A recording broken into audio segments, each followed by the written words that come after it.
Ripper, a tool that is used to tear or break something. Or perhaps we could associate Artemy with Jack the Ripper. Jack the Ripper, of course, is one of the most infamous criminals of all time, despite being entirely anonymous and inhumanly cruel. Jack was a man with an unknown name who sent letters into the London police signed with Jack the Ripper. He was known for killing women by slitting their throats and mutilating them in a variety of grotesque and extremely disturbing and horrible ways, and was never caught. Jack's other nickname was Leather Apron, something that Artemy can be seen to wear, a medical half apron made of leather in the original, whereas Pouch in Pathologic 2 has a resemblance to a little leather apron. Artemy, of course, doesn't necessarily seem like the kind of man who'd turn to serial killing or inhuman cruelty given the traits he shows, altruism toward the children, and a distinct interest in ensuring they are safe. As I've discussed already, Artemy's role is as a solid pillar of the community, who performs a variety of community services just as a Haruspex would, and protects those under his jurisdiction as Warden.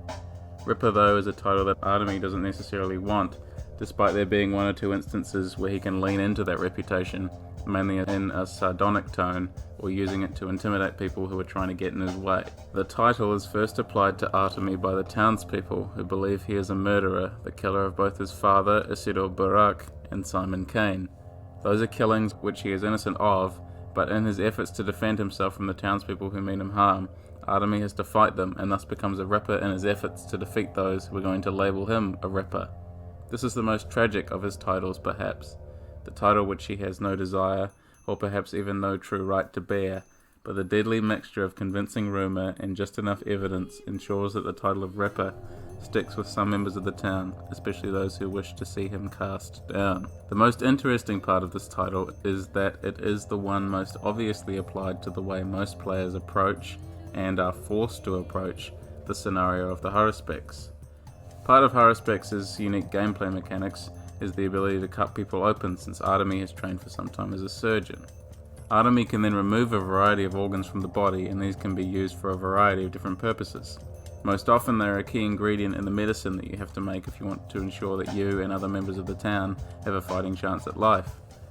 However, not only is this frowned upon in regular towns, the town on Gorkon frowns upon this to such a point that if you are caught, the resulting drop in reputation will likely lead to your subsequent death at the hands of an angry mob. The problem comes from the title, Ripper. The game has told you that you are a Ripper. It has made you a Ripper before you even get control of Artemy. 3 people lie dead directly because of Artemy's, not your, actions, having beaten them to death as he gets off the train. So my question to you is this. Do you feel more or less obligated to be a good doctor with the negative title of Ripper? You can work to shed it, but even if you are providing medicine to everyone, you are likely doing so in a cannibalistic manner. Or you can lean into it and cut open every corpse you see and steal every single organ, heaping them into what must be the most unhygienic inventory in video games. Artemy's struggle has made your own in many ways, as we've discussed regarding the ending, and this is another one of them. You must decide whether or not Artemy is a Ripper. In the original game, the routes provide several different perspectives to this question, depending on which character you play as. In the Changeling's route, he feels quite clearly like a Ripper. He seems to be the sort of terrifying character who lurks in his dark hideout, emerging periodically to kill someone and take their organs back to perform strange experiments on. Clara's dialogue options range from antagonistic to outright terrified. Artemy is also shown as a fearsome combatant in this campaign, wishing the Bachelor dead in what was to be a sad twist on their story, after having just played through the Haruspex's story where he and the Bachelor are, at the very least, best of friends. In the Bachelor's story, Artemy does live up to his reputation as Ripper, as he is responsible for taking several organs as important plot points in the Bachelor's tale, but is also a consummate medical professional who doesn't want to take any more lives than is necessary and wants to save everyone. So the title of Ripper is one that is almost impossible for Artemy to reject if he wants to succeed in his primary objective, that is, creating a cure, but it is not one that you or Artemy really wants to stick to them. So playing as Artemy is to walk this line that is reflected in the gameplay, especially in the second game. If you gut too many people, people won't like you anymore for some reason, and you will suffer for your attempts to take too much on your shoulders. Ripper, along with Haruspex, is the most synonymous with Artemy's story, and you can choose to either be a strong pillar of the community who respects the rules, a violent outlaw, or somewhere in between.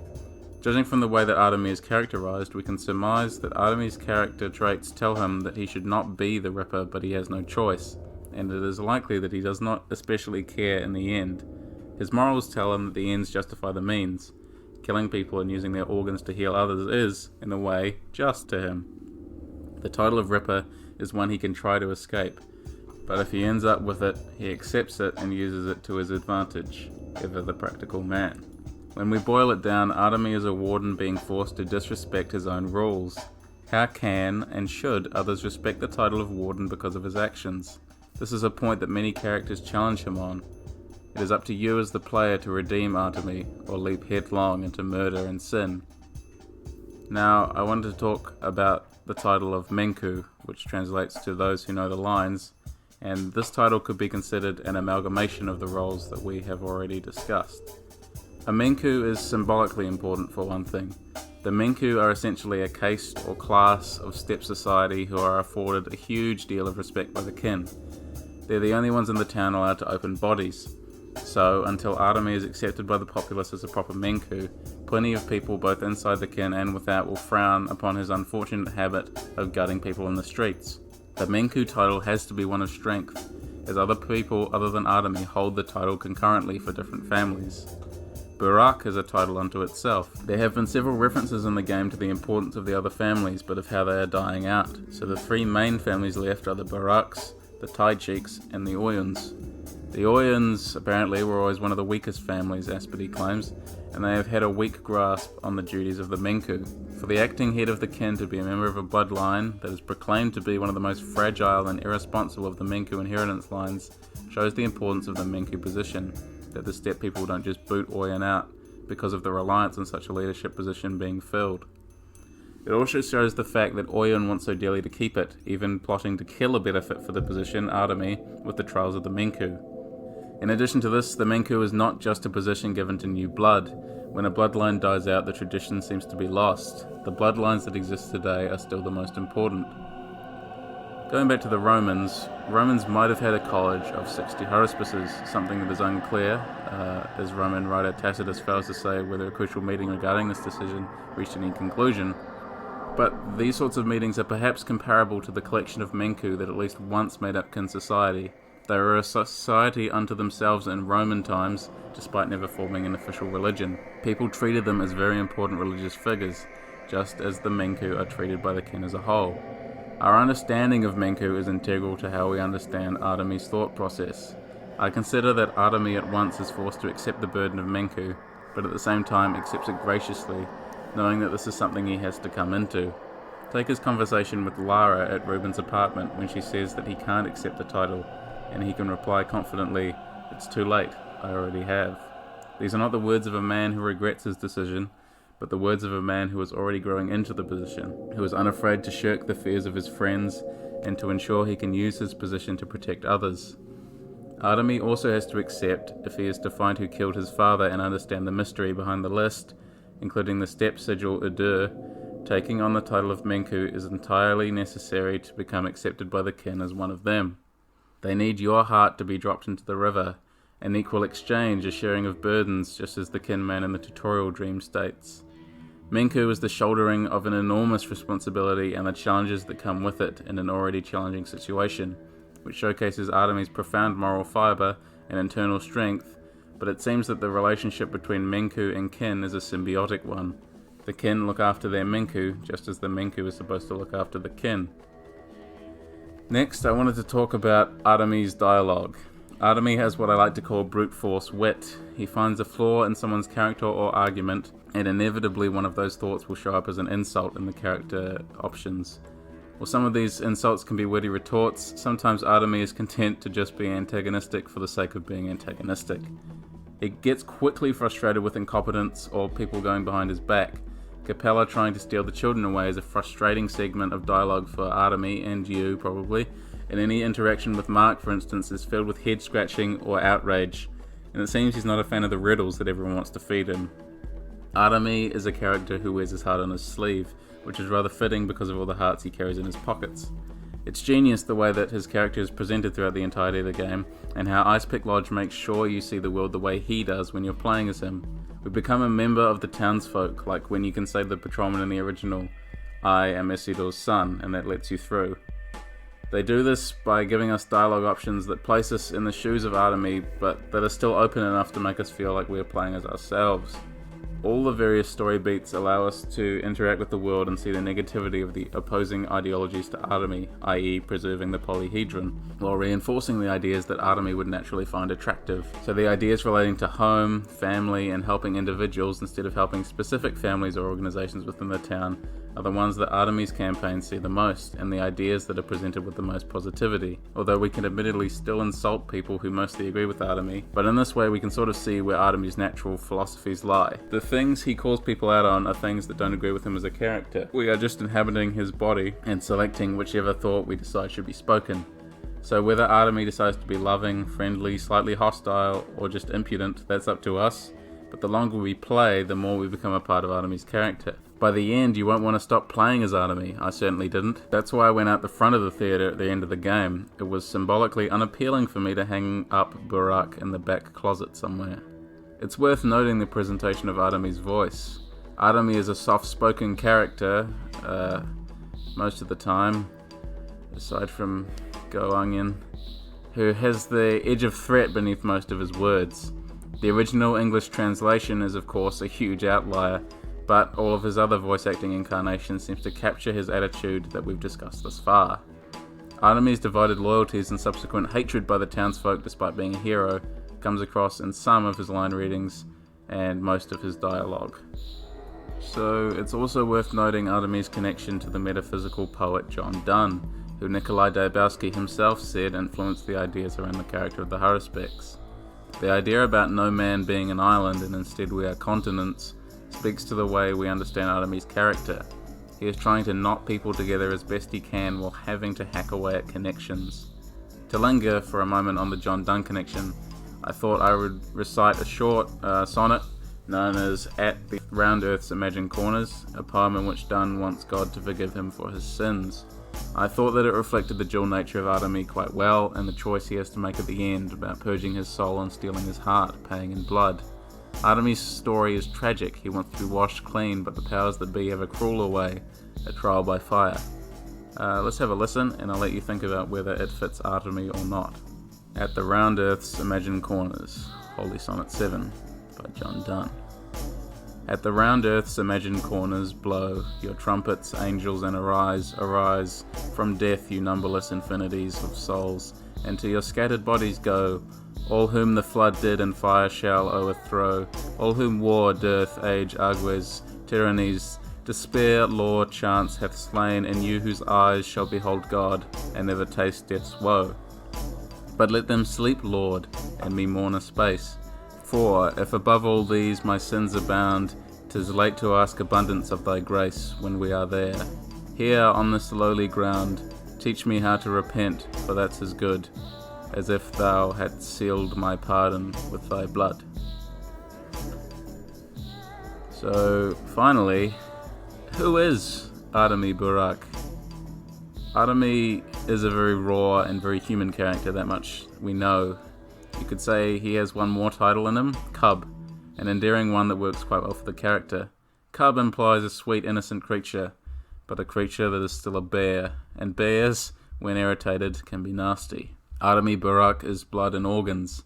He is the man who makes connections with a surgeon's blade and looks forward to the clear vision he has of the future, a bright one for the children. He functions as a very human-centric character. He is not concerned so much with the wider implications that the plague might have, but more about its impact on people. It is Artemy's responsibility to choose which people, which culture of the town is the inheritor of the new age. Isidore Burak leaves, one could argue unfairly, the choice he could not make with Artemy. Isidore chooses to essentially commit suicide and take thousands of townsfolk with him.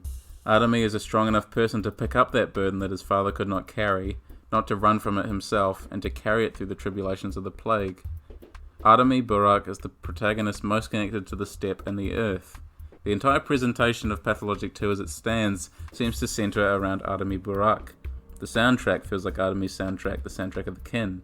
Natural sounds, the rattling of bones on strings, twangs of strings, the boom of drums, the chanting of the wonderful band Theodore Bastard, roaring kin drawing you deeper into the world of Artemy. So we could imagine Pathologic 2 as the town viewed through the eyes of Artemy Burak or through the eyes of the kin.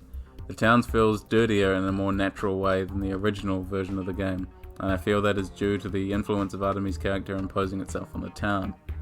Whether or not that feeling changes when the other scenarios are released or not will be interesting to see, but I believe we can see Pathologic 2 primarily as Artemis' interpretation of events. The original Pathologic feels like that the Bachelor's vision of a strange country town, cramped yet spread out and filled with older, more Victorian-looking influences, rather than some more surreal steppe imagery. The town feels more like a body in Pathologic 2, which is the belief of the kin. Boss Turok himself rests beneath Artemis' feet, not just the town. Artemi Burak is the future looker. He is like Alexander the Great cutting the Gordian knot.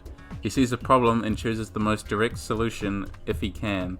Artemi knows how to progress the town, but only by sacrificing one thing for another. There is no ending for both in Artemi's mind. There is either a cure or there is a plague. Both are miracles, but only one can be infinite. It is up to you to choose which of Artemi's titles is the strongest aspect of his character. When we examine Pathologic through Artemi's eyes, we see the world as an interconnected, live being. An ancient Greek writer known as Plato has a cosmogony known as the Timaeus, in which he discusses a very similar idea. Plato says that the entirety of creation, made by a single god, the Demiurge, which is very similar to Boss Turok, is a living being, holistically encompassing the world, existing and alive. The difference between Plato's Demiurge and Boss Turok is that while the Demiurge is the creator, he isn't the world. Boss Turok swallowed evil and created the world by being the entirety of creation. The world in the Timaeus is meant to be as perfect as possible, with the Demiurge copying the perfect theoretical world and making it out of matter. While the world in Pathologic, like our own, is demonstrably difficult due to the limitations of the material world, I think we can see where the ideas of this steppe shine through in this ancient cosmology. All things in the Timaeus contain in them the element of the divine, and the further away we get from the original Demiurge's vision, the more difficult things supposedly get for humanity. Artemi views the world in this way, while also viewing it through the lens of medical science. He has another vessel through which the player can colour the world of Pathologic, but as with the other characters, he has a lot of inner strength of his own, and directs the player's viewpoint through his responses, which range from completely blunt, gut responses to caring and heartfelt responses. He does not think with the brain, but with the heart. Artemi sees the world as a body in the game's menu too.